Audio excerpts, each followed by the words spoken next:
Hey guys, welcome back to another video. Thank you so much for 134 subscribers. Today, we're going to be talking about how you can create a smooth zoom in effect, just like the one you see here on screen. I'll also be using this as my zoom in all of my videos from now on because I think it looked really smooth and I think you guys liked it based on the views and my personal opinion. So, let's get started. First, select your media. In my case, it's an image of my YouTube channel, and then head over to the Fusion page. Now we're gonna add the transform effect. So, click on your media and then search for the transform by pressing Shift Space.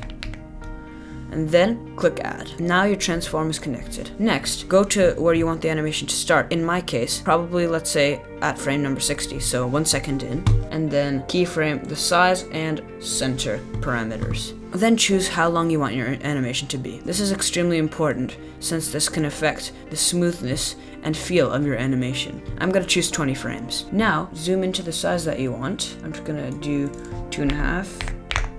Then change the position parameter to where you want to zoom in so that you zoom into the correct place. Now you'll notice I have this editor open, which isn't open by default. So in order to open it, click this spline icon. Make sure that these keyframes are checked by going like this if they aren't already, and then make sure you have this full screen button checked. Now click here or highlight here so that it knows what you're doing is here, and then click Command A so all of the keyframes are selected, and then press S. This will start to ease your keyframes in, but of course we're going to ease them in even more. I've already done a complete keyframe guide, which I'll link in the top right corner, but I'm just going to quickly show how you can do this. First, I'm just going to make the keyframes look a bit smaller. I think it just helps me get a better view, and then click T on your keyboard.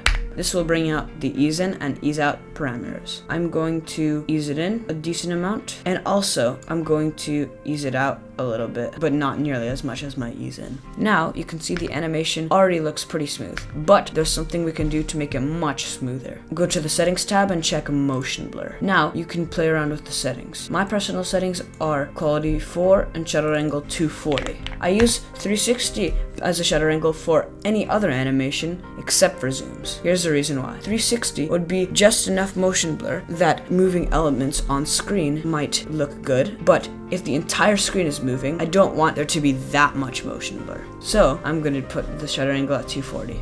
Now, depending on how fast your computer is, you can rewatch the animation in real time or not. Why isn't it playing? I have no idea. This is me pressing the spacebar. What the hell? Oh, there we go. You can also replay it in the edit page.